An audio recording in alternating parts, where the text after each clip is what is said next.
Everyone, welcome back to my blog. तो कैसे हो आप सब? आई होप आप सब स्वस्थ होगे और मस्त होगे। तो गाइज़, मैं अभी ठीक हूँ और पूरी तरह से ठीक नहीं कह सकती क्योंकि मुझे बहुत ज़ोरों से हो गई है ज़ुकाम।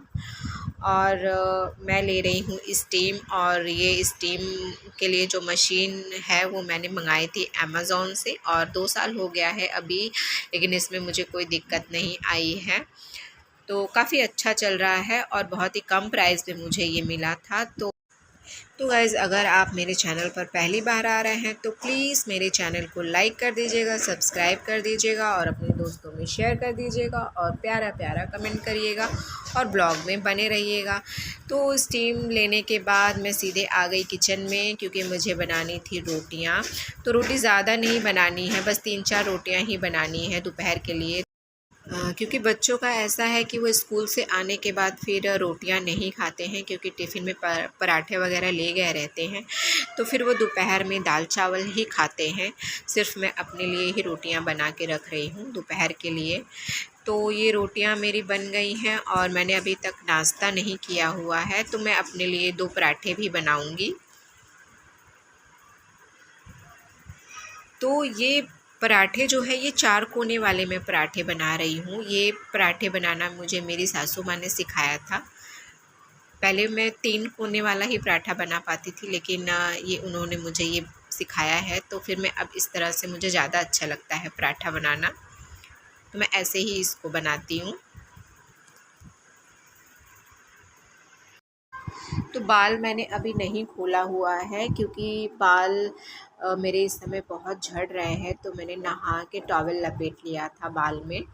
और जब मेरा किचन का काम ख़त्म हो जाएगा उसके बाद मैं फिर अपने बाल को खोलूँगी, क्योंकि फिर पूरे घर में बाल बाल फैला रहता है और किचन में अगर काम करते रहो तो फिर बहुत ज़्यादा ही बाल मिलता है। तो गाइज़, इस समय जो बंगाल में केस चल रहा है जूनियर डॉक्टर के साथ, जो हैवानियत तो हुई है, उससे थोड़ा मन बहुत परेशान है, बहुत व्यथित है कि लड़कियों के साथ ये क्या हो रहा है। तो गाइज़, इस समय ये घटनाएं बहुत ज़्यादा हो रही हैं। आए दिन कुछ ना कुछ सुनने को मिलता है, न्यूज़पेपर में देखो या टीवी न्यूज़ चैनल पर देखो, तो कहीं ना कहीं ज़रूर बहुत घटनाएं बढ़ गई हैं। तो ख्याल रखना चाहिए हमें अब बेटियों का भी, और कहीं ना कहीं लड़कों को भी हमें अच्छे संस्कार देने चाहिए और महिलाओं की इज़्ज़त करना सिखाना चाहिए। तो थोड़ा ध्यान लड़कों के ऊपर भी माँ बाप को देना चाहिए, उन्हें ज़्यादा छूट नहीं देनी चाहिए, मुझे ऐसा लगता है। घर वालों के आज़ादी का आजकल बच्चे बहुत ही गलत फ़ायदा उठा रहे हैं, तो थोड़ा उनको भी कंट्रोल में रखना चाहिए। वैसे हर माँ बाप अपने बच्चों को अच्छे संस्कार और अच्छी शिक्षा ही देने की कोशिश करते हैं, लेकिन पता नहीं हमारी ये आने वाली पीढ़ी आगे की ये कहाँ जा रही है, कुछ समझ में नहीं आ रहा है क्या होगा इस दुनिया का।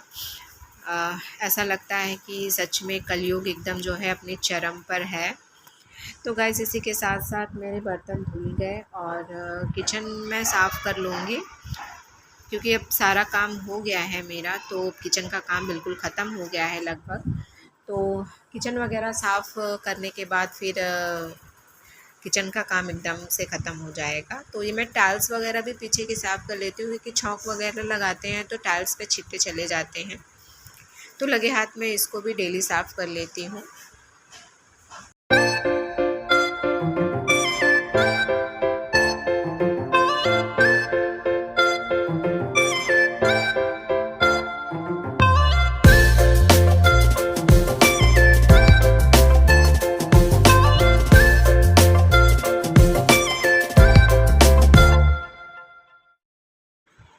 तो गाइज़, फाइनली मेरे किचन का काम ख़त्म हो गया और अब मैं अपने बालों को सुलझाऊँगी क्योंकि बहुत देर से मैंने ये टॉवल लपेट के रखा है। तो सबसे पहले काम मैं यही करूँगी, और क्योंकि मुझे अभी झाड़ू भी लगाना है तो जो बाल वगैरह गिरेंगे तो सब वो साफ़ हो जाएंगे।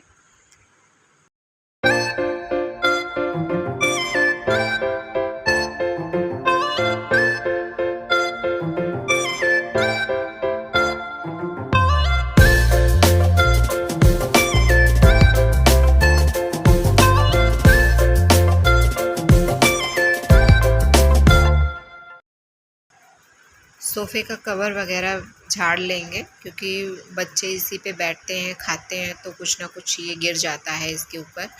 तो इसको मैं झाड़ लूँगी। और एक सोफ़ा मैंने अंदर बेडरूम में कर दिया है और 2 ही यहाँ पे रखे हुए हैं। अभी मुझे नया सोफ़ा लेना है, इस बार दीपावली में सोच रही हूँ नया सोफ़ा लेने के लिए।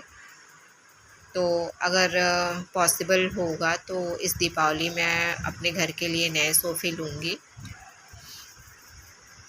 तो अब ये डस्टिंग करके मेरा हो गया है, तो अब मैं लगाऊंगी झाड़ू। और ये शूज़ में इस समय मिट्टी बहुत आती है बाहर से, और हमारे पड़ोस में चल रहा है घर का काम, तो रेत वगैरह सब बाहर ही पड़े हुए हैं, तो इस वजह से और जो है मिट्टी आ जाती है घर में। और जब वो खिसकता है ना तो बिल्कुल मन ख़राब हो जाता है, तो इस वजह से शूज़ वगैरह भी मैं झाड़ के रख दे रही हूँ। और इधर फिर मैं लगाने लगी झाड़ू। और भगवान के पास तो मेरा सुबह ही हो जाता है, वहाँ पे झाड़ू पोछा हो जाता है मेरा, क्योंकि पूजा करनी रहती है। मेरे हस्बैंड भी पूजा करते हैं और मैं भी पूजा करती हूँ, तो वहाँ का काम तो मैं सुबह ही कर लेती हूँ। आज हमारे यहाँ ना रात से ही बारिश हो रही है, अभी सुबह थोड़ी बंद हुई है। और हमारे पड़ोस में घर बन रहा है, तो दिन भर खटपट की आवाज़ आती रहती है।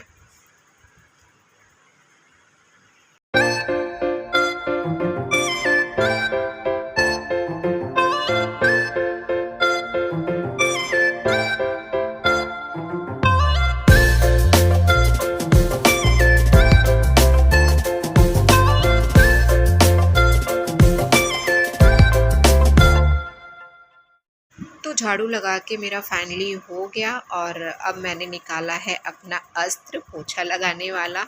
तो पहले मैं बैठ के पोछा लगाती थी, लेकिन अभी मुझे पैर में थोड़ी दिक्कत हो गई है, तो मैं वाइपर में ही ऐसे पोछा लपेट के इससे फिर पोछा लगा लेती हूँ। वैसे तो मुझे बैठ के पोछा लगाना ज़्यादा अच्छा लगता है, लेकिन अभी प्रॉब्लम है तो फिर क्या कर सकते हो। अगर बैठ के लगाएंगे पोछा तो फिर और ज़्यादा दिक्कत आ जाएगी, इसी वजह से मैं ऐसे लगा रही हूँ।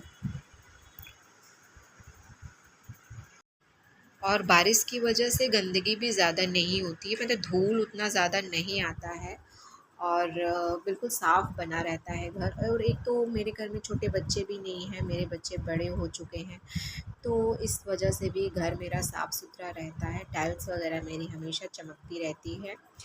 छोटे बच्चे रहते हैं तो फिर फ़र्श ज़्यादा गंदी होती है, मुझे ऐसा लगता है।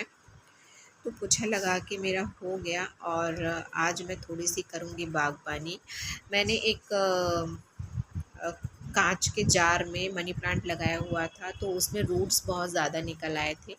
तो ये जिसमें ज़्यादा निकल आए हैं तो मैं इसको प्लांट कर दे रही हूँ, इसको मैं लगा दे रही हूँ गमले में, क्योंकि आज रात में बारिश हुई है, तो गमलों में पूरा बारिश का पानी भरा हुआ है, तो ये बहुत अच्छे से लग जाएगा मेरा पौधा। तो गाइज़ आज का ब्लॉग मैं यहीं पे ख़त्म करूँगी। ब्लॉग को ज़्यादा लंबा नहीं करूँगी, नहीं तो आप लोग बोर हो जाओगे। तो बस इसी के साथ ही मैं अपना ब्लॉग यहीं पे ख़त्म करती हूँ। तो ये मैं उठा के इसको बालकनी में रख दूँगी। पौधे लगाना मुझे बहुत अच्छा लगता है, लेकिन हमारे यहाँ इतने बंदर आते हैं कि कुछ भी आप लगाओ तो दूसरे दिन आके वो उखाड़ जाते हैं, इसीलिए मैं ज़्यादा पैसा बर्बाद नहीं करती हूँ। तो इसी के साथ ब्लॉग मैं यहीं पे ख़त्म करती हूँ। आई होप आप लोगों को ब्लॉग अच्छा लगा होगा, तो प्लीज़ लाइक कर दीजिएगा, चैनल को सब्सक्राइब कर दीजिएगा, और प्यारा प्यारा कमेंट करिएगा। तो अपना ख्याल रखिए, स्वस्थ रहिए, मस्त रहिए। तो मिलते हैं आपसे अगले ब्लॉग में, तब तक के लिए जय माता दी, नमस्ते।